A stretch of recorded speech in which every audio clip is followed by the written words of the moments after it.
Hello दोस्तों, स्वागत है मेरे यूट्यूब चैनल में। आज की वीडियो बहुत ही इम्पोर्टेंट है। जो उत्तर प्रदेश पुलिस का एग्ज़ाम देने वाले हैं उनको ये वीडियो बहुत ध्यान से देखनी चाहिए। आज हम बात करेंगे टाइम मैनेजमेंट के बारे में, यानी कि हमें अपने एग्ज़ाम के जो 150 क्वेश्चन मिलने हैं उसके लिए 120 मिनट मिलेंगे। उस 120 मिनट का हमें अपने एग्ज़ाम में कैसे यूज करना है। जीके को कितना टाइम देना है, रीजनिंग को कितना देना है, मैथ को कितना देना है, हिंदी को कितना टाइम देना है, इसी के बारे में बात करेंगे। और इस वीडियो के लास्ट में मैं अपनी तरफ से एक एक्सपेक्टेड सेप स्कोर बताऊंगा। कोई कट ऑफ वगैरह नहीं बताऊंगा कि एग्ज़ाम हुआ नहीं मैं आपको कट ऑफ बता दूं। नहीं, कट ऑफ नहीं बता सकता। मैं अपनी तरफ से एक सेप स्कोर 2018-19 की भर्ती के अनुसार जो एक सेप स्कोर मुझे लगता है वो मैं बता दूंगा। आप प्रैक्टिस सेट वगैरह में देखकर अपने आप को देख ले आप किस लेवल पर है। ठीक है दोस्तों। तो किसी भी एग्ज़ाम को क्रैक करने के लिए एक प्रॉपर प्लानिंग बहुत ज़रूरी है। और जो हमें 120 मिनट मिले हुए हैं उत्तर प्रदेश पुलिस का एग्ज़ाम देने के लिए, हमें उस समय की भी प्लानिंग करनी बहुत ज़रूरी है। हम ऐसे ही चले जाते हैं एग्ज़ाम में, बहुत मेहनत करते हैं, बहुत ज़्यादा मेहनत करने के बाद में वहाँ पर जाते हैं, हमारे पास कोई टाइम की प्रॉपर प्लानिंग नहीं होती। हम ज़्यादा टाइम ऐसे सब्जेक्ट को दे देते हैं जिसमें हमें नंबर ज़्यादा नहीं मिलते और हमारा टाइम ज़्यादा बर्बाद हो जाता है, जिसकी वजह से हम कई बार 1-2 नंबर 4 नंबर से हम बाहर हो जाते हैं। तो उस उस गलती को हमारे स्टूडेंट न दोहराए, उसी उसके लिए ये वीडियो है। ठीक है दोस्तों, स्टार्ट करते हैं आज का वीडियो। देखिए, मैं अच्छे से आपको समझाऊंगा। देखिए, उत्तर प्रदेश पुलिस में क्या है, 150 क्वेश्चन आने हैं आपके, और जिसके लिए आपको 120 मिनट मिलेगी। ठीक है दोस्तों।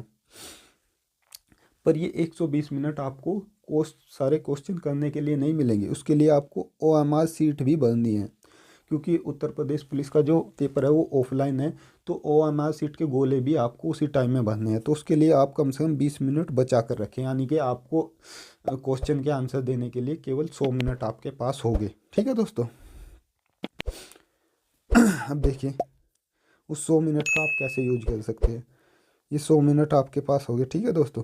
अब 100 मिनट में जो होते हैं वो 6000 सेकंड होते हैं, और आपके पास बचे जो क्वेश्चन है वो 150 है, यानी कि एक क्वेश्चन के लिए आपके पास केवल 40 सेकंड हो गए। यदि 150 क्वेश्चन के हिसाब से देखें तो आपके पास एक क्वेश्चन के लिए केवल 40 सेकंड हो गए। अब हमको ऐसा एक प्लान बनाना है कि हम जीके और हिंदी से टाइम बचाकर अपना टाइम मैथ और रीजनिंग को दे सकें। ठीक है दोस्तों। चलिए, अब देखिए, देखिए हिंदी के 37 क्वेश्चन आने हैं। 37 क्वेश्चन आपके एग्ज़ाम में आएंगे। तो हमारा प्लान है कि हम 32 क्वेश्चन वहाँ पर सोल्व करके आएंगे हिंदी के 20 मिनट में। ठीक है दोस्तों। 32 क्वेश्चन 20 मिनट। ठीक है दोस्तों। इसके बाद में जीके के 38 क्वेश्चन आएंगे। जीके के हम अगर हमको भर्ती होना है और वर्दी लेनी है इस साल, तो हमको कम से कम 30 क्वेश्चन, 38 में से 30 क्वेश्चन जीके के केवल 10 मिनट में करने होंगे। कोई ज़्यादा नहीं है।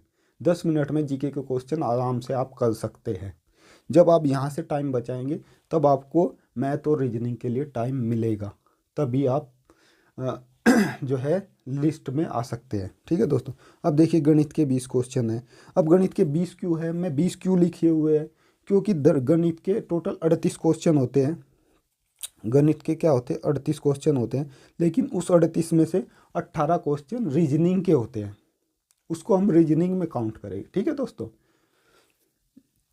अब ये 20 क्वेश्चन गणित के हो गए। ठीक है। 20 क्वेश्चन के लिए हमने 20 मिनट रख लिए। ठीक है। 20 क्वेश्चन के लिए हमने 20 मिनट लिए दोस्तों। हमें 20 में तो केवल 15 क्वेश्चन करने हैं, क्योंकि सारे नहीं कर पाओगे। सारों का टारगेट नहीं है हमारा। हमारा टारगेट केवल इतना है कि हम सेलेक्ट हो जाएं। तो 20 में से हमें 15 क्वेश्चन करने हैं। 15 क्वेश्चन कितने मिनट में, 20 मिनट में। 20 मिनट। ठीक है दोस्तों। इसके बाद में बच्चे रीजनिंग के 55 क्वेश्चन। ठीक है। 18 क्वेश्चन जो गणित के हैं वे भी रीजनिंग में ही ऐड हो जाएंगे, क्योंकि वे भी रीजनिंग के।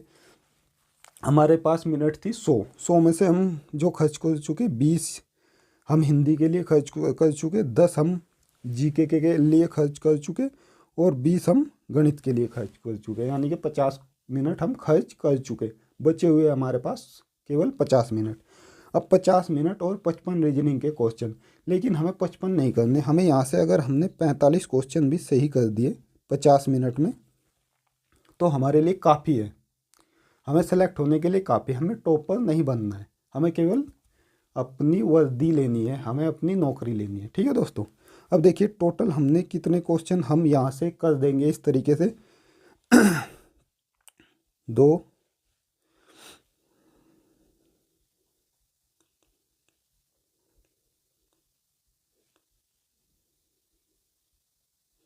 एक 122 क्वेश्चन हम यहाँ से कर देंगे। ठीक है दोस्तों, 32 यहाँ से, 30 यहाँ से, 15 यहाँ से, 45 यहाँ से,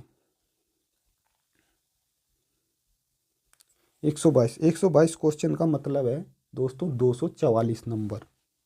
यदि हमने इस प्लानिंग से 122 क्वेश्चन सही कर दिए तो हमारे 244 नंबर बैठते हैं, और 244 नंबर पर आपको कोई काटने वाला नहीं है। और 244 के बाद भी यदि आपके कुछ क्वेश्चन गलत भी हो गए, 20 नंबर तक भी आपके घट गए, तो आप 220 तक भी 100% सेलेक्ट हो जाओगे। ऐसा मुझे लगता है, ये मेरी जानकारी के अनुसार आप 220 तक सेलेक्ट हो सकते हो। तो इस टाइम टेबल को आप स्क्रीनशॉट लेकर रख ले, अपने मॉक टेस्ट में भी यूज कर ले। आप इसी सांचे में ढल जाए, अपने टाइम टेबल के सांचे में इसी तरीके से ढल जाए, ताकि आप पेपर में जाकर, एग्ज़ाम में जाकर भी इसी तरीके से करें और आपको टाइम की कमी ना लगे। टाइम की कमी के कारण बहुत सारे स्टूडेंट जो बहुत इंटेलिजेंट है और बहुत अच्छे तैयारी के साथ जाते हैं, लेकिन टाइम टेबल सही ना करने के कारण कोई मैथ में ज़्यादा टाइम दे देता है। अरे मैथ के क्वेश्चन का भी इतना ही नंबर मिलेगा और जीके का भी इतना ही मिलेगा, हिंदी का भी इतना ही मिलेगा। एक ही क्वेश्चन में अटके रहते हैं बहुत, 2-2, 3-3, 4-4 मिनट। नहीं, जिस क्वेश्चन में अटके उसे छोड़ के आगे निकल जाओ। आपको छोड़ने, ऐसा नहीं मैं सारे के सारे क्वेश्चन करने के लिए कह रहा हूँ। देखिए हिंदी से हमने कितने क्वेश्चन छोड़े, हिंदी से हम 5 क्वेश्चन छोड़ रहे हैं। ठीक है दोस्तों, जीके से हम 8 क्वेश्चन छोड़ रहे हैं, मैथ से भी हम 5 क्वेश्चन छोड़ रहे हैं, रीजनिंग से हम 10 क्वेश्चन छोड़ रहे हैं। सारे सारे थोड़ा ही करने हैं।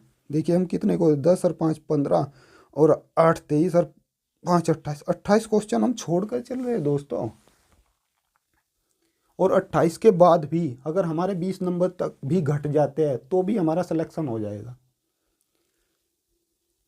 तो इस तरीके से आपको अपने एग्ज़ाम को क्रैक करने के लिए एक स्ट्रेटेजी बनानी है, अपने टाइम टेबल की भी। जैसे हम पढ़ाई की बनाते हैं कि 4 घंटे जीके पढ़नी है, रीजनिंग पढ़नी है, इस तरीके से अपना एग्ज़ाम को बहुत ही इंटेलिजेंट तरीके से आपको देना है और आपकी वर्दी पक्की हो जाएगी। ठीक है दोस्तों, चलिए अब मैं आपको एक सेफ स्कोर आपको बता देता हूँ। अब मैं 2018-19 की भर्ती की कट ऑफ के अकॉर्डिंग आपको एक सेफ स्कोर बता देता हूँ। आपको कोई कट ऑफ नहीं बता रहा हूँ कि ये एक्सपेक्टेड कट ऑफ होगी, इस तरीके से नहीं बता रहा हूँ। अभी एग्ज़ाम ही नहीं हुआ है, कोई ऐसी बात ही नहीं है, तो मैं क्या कट ऑफ बताऊँगा। मैं आपको एक सेफ स्कोर बता सकता हूँ। ठीक है दोस्तों, जैसा अब ये देखिए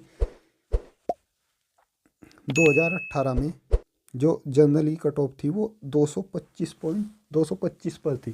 ठीक है दोस्तों, जनरली कट ऑफ 225 पर थी मेल की, और फीमेल की 199 पर थी सभी की। ठीक है दोस्तों, इसके अलावा ओबीसी की 216 पर थी cut off, final cut off की बात कर रहा हूँ मैं ये। ठीक है दोस्तों, और जो एससी की 187 पर थी 2018 में, और जो एसटी की थी वो 153 पर थी। उस समय वैकेंसी अब से कम थी। ठीक है दोस्तों, इस समय वैकेंसी ज़्यादा है। इसके अलावा 2000 उसी के बाद में एक भर्ती आई 2019 में, जिसकी कट ऑफ क्या गई मैं बता देता हूँ आपको। देखिए इस पर 18 लिखा हुआ है, ये 19 की थी। ठीक है दोस्तों, ये 2019 की कट ऑफ थी। 2019 में कट ऑफ क्या गई, ये 2019 की है। ठीक है दोस्तों, जनरल की जो गई वो 193 पर गई। जनरल की 193 एकदम से 20 से 25 नंबर नीचे आई, 25 से भी ज़्यादा नंबर नीचे आई। ठीक है, तो क्योंकि वो लगातार 2 भर्ती आई, एकदम बड़ी बड़ी भर्तियाँ थी, इसलिए वो मेरिट डाउन गई। ओबीसी की 185 पर गई, SC की 159 पर गई मेल की, और ST की मेल की 131 पर गई। ऐसे ही जनरल की फीमेल की 142 नंबर पर गई, और जनरल की वो OBC की फीमेल की 167 पर गई, यानी कि जनरल की फीमेल की मेरिट से भी ऊपर OBC की मेरिट गई। SC की 132 और ST की 96 नंबर पर गई। ठीक है दोस्तों, तो मेरा अनुमान इस बार है कि जो इस बार मेरिट जा सकती है मेरे हिसाब से, मैं आपको SC ST OBC सबकी अलग अलग नहीं बता रहा हूँ। ठीक है दोस्तों, मैं एक ही कट ऑफ बता रहा हूँ कि आप अगर 220 से 25 नंबर तक अगर आप ले आते हैं तो आप सेफ स्कोर में हैं, आपका सिलेक्शन हो सकता है, आपके सिलेक्शन होने के पूरे चांस है। यदि आपके मॉक टेस्ट में जो मैं टाइम टेबल की एक रणनीति बताई है उस तरीके से आप यूज करते हैं तो आपको फ़र्क दिखने लगेगा, आपके पास ऐसा लगेगा कि टाइम मैनेजमेंट आपको करना आ जाएगा। ठीक है दोस्तों, तो यदि आप 220 से 25 नंबर तक लाते हैं तो मेरा मानना है, मेरा पर्सनली मानना है कि आपका सिलेक्शन हो जाएगा। इसके अलावा उत्तर प्रदेश पुलिस भर्ती से संबंधित किसी भी तरह की कोई भी जानकारी अगर आपको चाहिए तो आप कमेंट बॉक्स में कमेंट कर सकते हैं, मैं उसका आंसर दे दूंगा। और यूपी पुलिस भर्ती से संबंधित या यूपी पुलिस से संबंधित बहुत सारी जानकारी मेरे चैनल पर पड़ी हुई है और मैं आगे भी डालता रहूँगा। ड्यूटी क्या करनी होती है, सैलरी क्या है, मेडिकल में क्या होता है, वो सब कुछ मैं डाल रहा हूँ। या आप कमेंट बॉक्स में जो भी सजेशन दे कि मुझे इस सब्जेक्ट पर वीडियो चाहिए, मैं उस पर भी बना दूँगा। तो मेरे चैनल को सब्सक्राइब और फॉलो करके रख लें। जय हिंद दोस्तों।